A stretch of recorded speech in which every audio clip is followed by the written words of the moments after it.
Alrighty, good morning, everybody. So let's go ahead and make sure that we are following along with our handouts. I'm gonna go ahead and start recording. You already have. Let's go to this first part here, our do now. Okay, so we're going to be talking about isosceles triangles, but for now, let's just focus on the do now. Go ahead and follow along. So we're asked to solve for x and to find the measure of angle A. So knowing our triangle sum theorem, we know that all the angles added together sum up to 180 degrees inside of this angle. So this angle of 65 plus this angle of 6x minus 8 plus this angle of 9x plus 3 equals 180 degrees. So combining our like terms, we get 15x. Then we combine all of our constants, just the numbers by themselves, right? And here then we get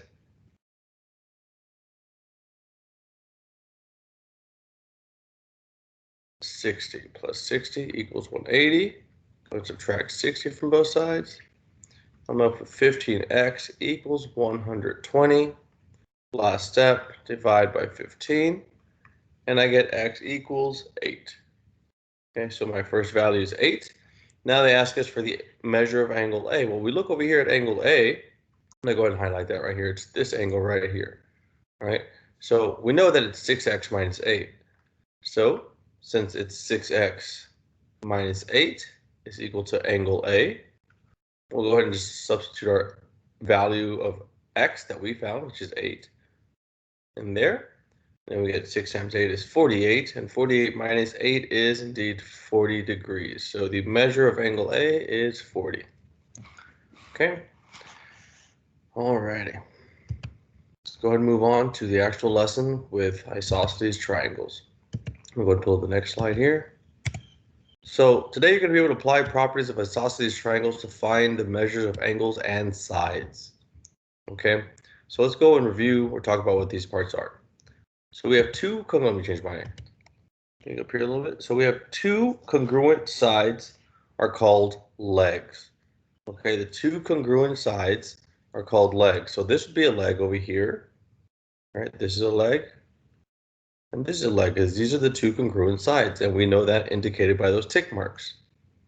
Next, the angle where the legs intersect is called the vertex angle. The vertex angle. So there's vertex angles where the legs intersect. Well, that must be that this angle B is our vertex angle. Okay, that's angle B. Next, the sides opposite the vertex. The side opposite the vertex is called the base. Okay, so this here down here, the side opposite of the vertex, right? This side down here, that's called the base. Okay, so I'm going to write a little word base down here. So base is this bottom side. And the angles along the base are called the base angle. So angle 2 and 3 are your base angles. Okay, so these are your base angles. So angle 2 and angle 3. Okay, so kind of make sure that we know that AC is our base. The vertex angle we know is angle B. And the legs are AB, right? That's our first leg. And then the other leg is CB or BC. Okay, so the isosceles triangle theorem states that if two sides of a triangle are congruent, then the angles opposite those sides are also congruent, right? So if the legs here are congruent, then this angle, and because this leg is congruent to that leg, the angles 2 and 3 are also congruent. Okay, so let's go ahead and write that down. That means that if, so an example, that if angle A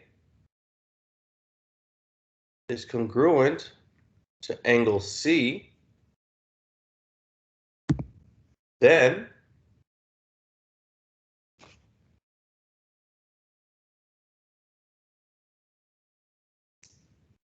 the two sides, the two legs are congruent. Then AB, right, so that first leg, is congruent to leg BC, or to the other leg. I think I called it CB earlier, so I'll stick with that same naming. So BC or CB and AB, these are also congruent because the opposite sides are congruent. And the same thing as the converse is also the same, right? Uh, so if two sides, actually I should have put if side, this is what I should have put here actually. Well, we'll leave it like that. This is okay because these things actually are kind of the same. I'll go ahead and do this to switch these up. Actually, let's just go ahead and switch them up now. So this actually should state that if AB is congruent to BC, then angle A is congruent to angle C. Study that. See why that is, right? So that's saying that these two angles are congruent because the legs opposite those two angles are congruent. And this always holds true for isosceles triangles. The converse says if the two angles of a triangle are congruent, so if angle A is congruent to angle B, then the sides opposite those angles are also congruent. That means that then AB is congruent to BC. So basically, these two things are saying the exact same thing, but just in different orders, right? One is saying if the angles are congruent, then the sides are congruent. The other one says if the sides are congruent, the angles are congruent. Okay, so just be aware of that. Okay, let's go move on. Next slide. We don't have much. So we're going to go right into the guided practice. That's basically all we have to know about isosceles triangles today. But let's go ahead and try one of these here. So this is my turn here. So look here. So we have this side and this side. Those are my legs, right? Those legs are congruent. Well, because this angle is opposite this leg here, then this angle over here that's opposite this leg must also equal 68 degrees. Okay, that's what the isosceles triangle theorem says. Okay, so that means that angle J, we just found it out, is 68 degrees just by being able to pull in some properties of isosceles triangles.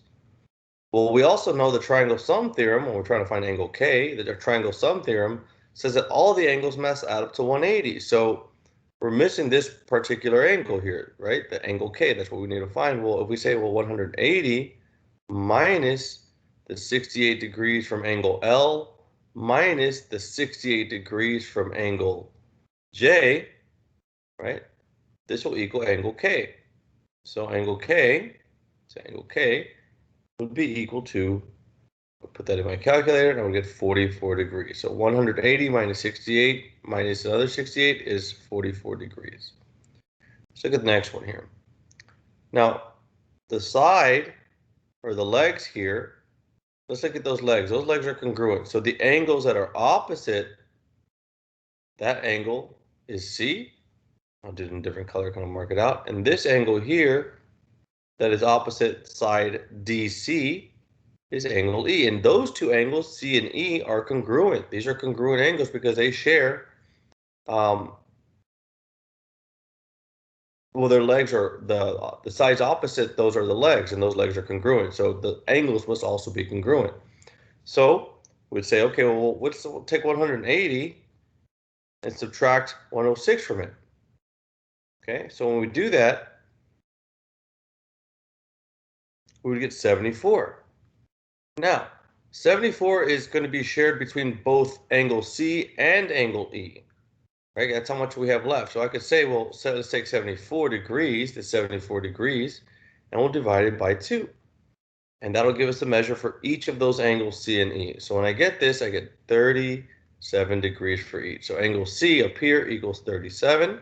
So I'll put 37 here. And angle E also equals 37. Right, and if I added up 37 plus 106, I would get 180, which would meet the criteria for the triangle sum theorem of each triangle having 180 degrees. All right, lastly here, let's go ahead and look here. We know that these are congruent angles. That means the sides opposite them must also be congruent. So this is a side that's opposite this one. Okay, so this side here of 12, which means that this side over here is also congruent, which also must be equal to 12 centimeters. So we're asked for YZ. That's the first value we're asked for. Well, that's 12 centimeters. because it is the other leg, right? This is a leg, and this is a leg because there is congruence there. This y must be the vertex angle up here. Okay, so I'll just put, it's not part of the problem, but let's just go ahead and name it. Vertex angle down here, this is the base. So angle y, right, that last angle we're trying to find here, right, this angle must be 180 minus 77 minus the other 77 as well. So when I get this, when I put this in my calc, I get 26 degrees. So angle y up here is equal to 26 degrees. Okay, get that copied down. Let's move on. All right, next one, we have a couple more slides, and then we are, well, 3 more slides and we're done. And you continue on with your independent practice. Let's go ahead and look at this one here. So let's look at this my turn up here. So in the measure or an angle triangle DEF, F is the vertex angle. Then they give us some values for each of the sides, D, E, E, F. Find the X and the measure of each side. So we need to find all these values. So let's start again. In triangle DEF, so let's go ahead and draw that triangle. We don't have it drawn. I always say when we don't have it, we draw it ourselves. Okay? Right, like there, and I'll go ahead and say F is the vertex angle. Right, it's where the two legs, the two congruent legs meet. Which means that this and this must be my legs. They told me that DE is x plus 4. So the base over here is x plus 4. EF is 4x minus 8. So this side over here is 4x minus 8. And DF is 7x minus 35. So 7x minus 35. Now this is all we're given. But we're very well aware that these legs are congruent, which means those values given must also be congruent. Right? So I could say that because DF is congruent to EF, I can just sub those values and put an equal sign between them. So DF, they told us is 7x. We can read it right here, 7x. Let's do a little line here so we can do our work here. 7x minus 35 is equal to EF, which is 4x minus 8. So we go ahead and just do a little math here. I subtract 4x from both sides, a little algebra, right? And I'm left with 3x minus 35 equals negative 8. I'll go ahead and add 35 to both sides. Okay, and I'm left with 3x equals 27. Divide by 3 on both sides. X equals 9. So this is a huge help because now from here, all we have to do is sub our x value that we just found right here, right, into all of our problems there, into our different expression for the sides given. So let's go ahead and find each one. So they asked for DE first. So we'll do DE. Okay, and we know that this is equal to x plus 4. Well, we know our x value. Our x value is 9, so it's 9 plus 4. This must equal 13.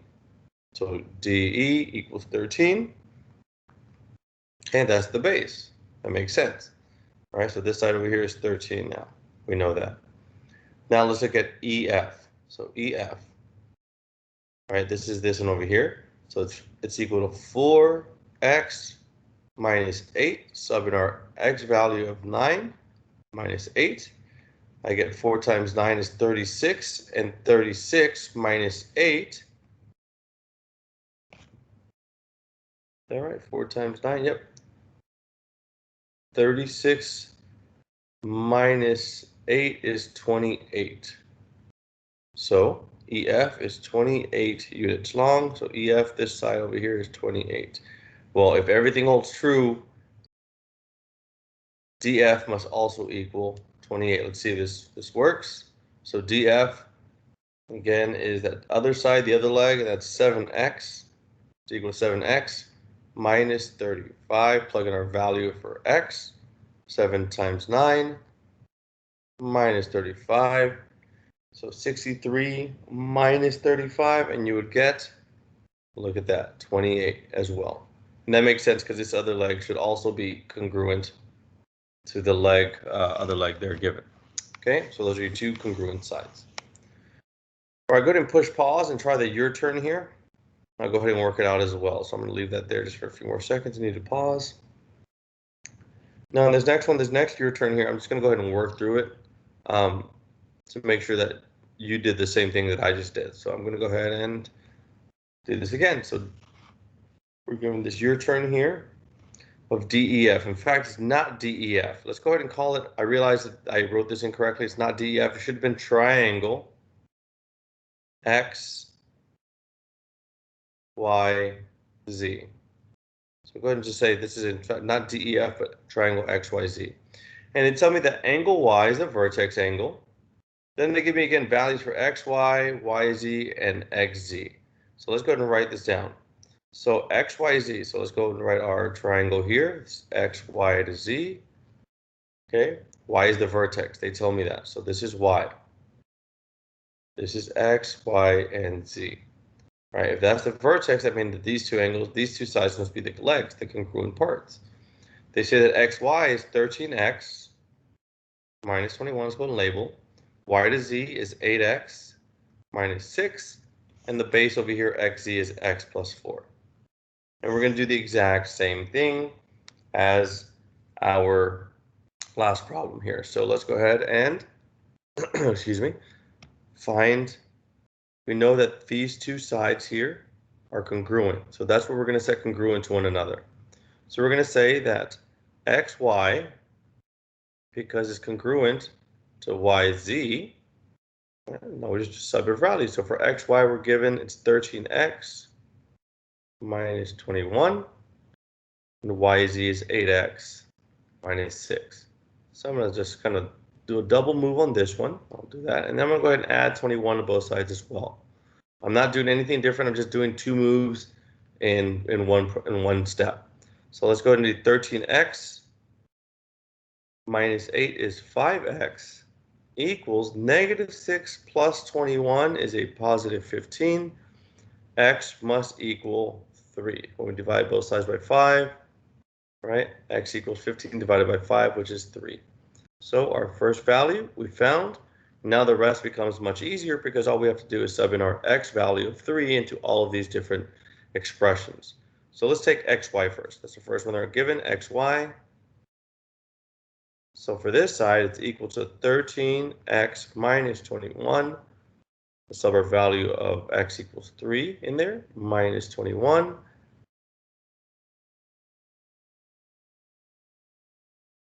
And I should get 18.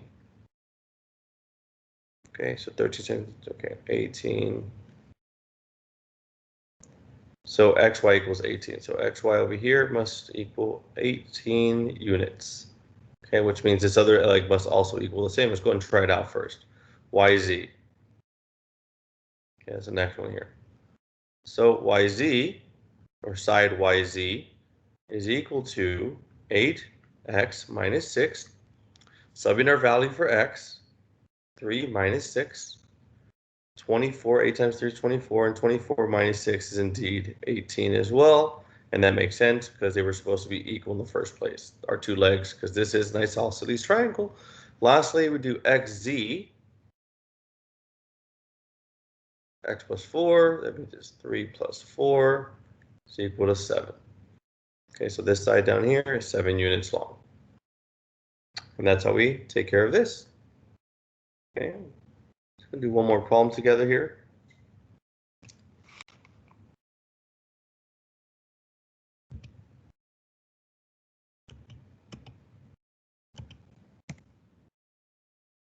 Okay, so the next problem here, I'll get the slide ready. The perimeter of triangle MUD, MUD, shown here, is 38.7 centimeters. Find each measurement. So apparently we have an isosceles triangle because I have two legs, two sides that are congruent, those are the legs, which means that this must equal 12 centimeters, right? From UD, U to D is 12 centimeters. Well, they tell me that the perimeter of the entire triangle is 38.7. So the perimeter is 38.7.